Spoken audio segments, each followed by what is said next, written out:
Your kick ain't kicking. You want that high bounce, you want to push your opponent off the court, pull them out wide, but you're just not getting any of that high net clearance going, and you're also not having any movement off the bounce. So what's happening? In this video, I'm going to share the #1 reason that I'm seeing why you can't get enough kick on your kick serve, and I'm also going to share progressions that you can do to help you fix that and get that bullying bounce, as I like to call it. It's not the toss per se, although that does play into it some. It certainly is not that you're not getting enough back bend, and that is definitely something that we don't want anyways. It's the simple fact that players rotate open too soon and don't hold the side-on position long enough. Now for the flat serve and for the slice serve, you're trying to bring the racket up behind the ball so that, for instance, for the flat serve, and at contact, meet the ball square on, fully squared up. For the slice, you're having the exact same motion, only that your racket face is ever so slightly tilted forward with the right edge of the racket if you are a right-hander, 4 to 6 degrees, so that you get that side spin. You'll also notice on the follow-through, after you've come up behind the ball here and reached up straight to make a flat contact or a slightly tilted open racket face contact for the slice, you'll also notice that the follow-through seems to go more through the court. Your body naturally opens up a little bit more on the slice and the flat serve. On the kick serve, however, you're trying to give the ball a completely different spin. So your body has to move and work in a totally different way. So I have the racket back and behind, and I'm brushing up the back of the ball. And that is just a heck of a lot easier if I'm really staying side on. If I'm rotating open, I'm not going to be able to brush up the back of the ball. So that is why you also then see at contact point, the tip of the racket will point a little bit more to an 11 o'clock position rather than a 12 o'clock position on your flat or on your slice serve. And because I'm staying side on, I'm also executing more of a left to right motion. So here's where a lot of players struggle now, and this is where the kick serve falls apart. Because we hear that still a lot, that you have to toss the ball behind you, and you also have to arch your back to get that brushing up the back of the ball. A lot of players have gone way too extreme with their toss. And it doesn't matter how strong your core is, how flexible you are, you will not make contact with the ball if you're tossing it that far back. And of course, then not making the connection that you're trying to impart a completely different spin, which asks for a different swing path. This is happening. You're basically having to crazily bend, and the only way to still make contact is to fall out to the side, and then the serve actually ends up being a slice. Yeah, that definitely was not a kick serve. I'm trying to show you how not to do it, and that did hurt my shoulder, so don't do that. Before we now go into exactly what you should be doing, let's talk about the toss real quick, because of course it does have something to do with it. Ideally, you want that ball no further than a foot inside the court for a kick toss. If you're letting the ball drop, it should come down and bounce just ever so slightly to the left of your left foot for a right-hander. That was a little too far in front.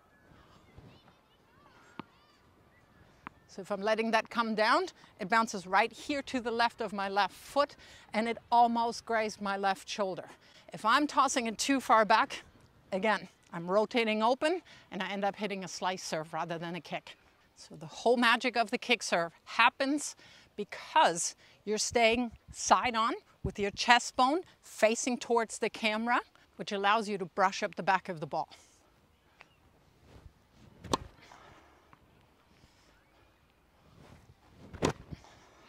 And now let's get started with the drill progressions.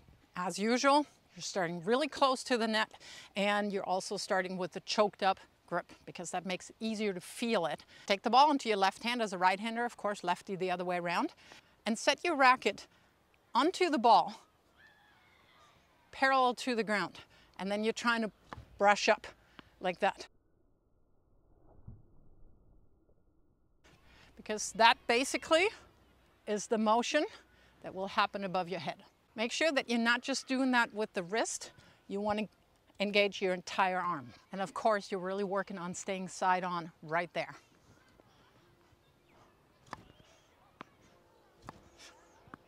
And then gradually, of course, you keep moving back. And you also keep lifting the ball up a little bit more. That's all you do. This way you really feel how you're brushing up the back of the ball. Side note, I do get that quite a lot when I work with people on the kick serve, that once they start adding more rotation on the ball, they complain that the power is gone. Meike, how do I get more power on my kick serve? The answer is you don't. The kick serve is not a power serve. The kick serve gets its danger from that higher kick. So for instance, if you're seeing me here and I'm serving from the ad side to a right-hander on the ad side, I want to pull them out wide. I want to get that ball above their shoulder. That is what makes a kick serve dangerous, not the pace. Next step is to go all the way back to the baseline, work still with an abbreviated grip and abbreviated motion, and complete exaggeration on holding that serve. Think basketball player. Once they hit a shot and how long they're holding that gooseneck, that is how long I want you to hold that finish. Set the racket in your racket drop. Of course, you're trying to hold your side like crazy, chest bone facing to the side fence. And all I want you to do is toss and hold the finish here. And what you should be noticing is that you have a lot more left to right motion. And you should also notice that you have a lot more net clearance. And even if you don't get a monster bounce that pushes my opponent all the way to the side fence here, you're staying out of the net. You're not missing into the net. And that's really the reason why the kick serve was my absolute go-to serve when I needed to make a first serve, or of course, as a second serve. It's great. Right, and now lastly, go to the full motion, focus on staying side on, the left to right motion, brushing up behind the back of the ball.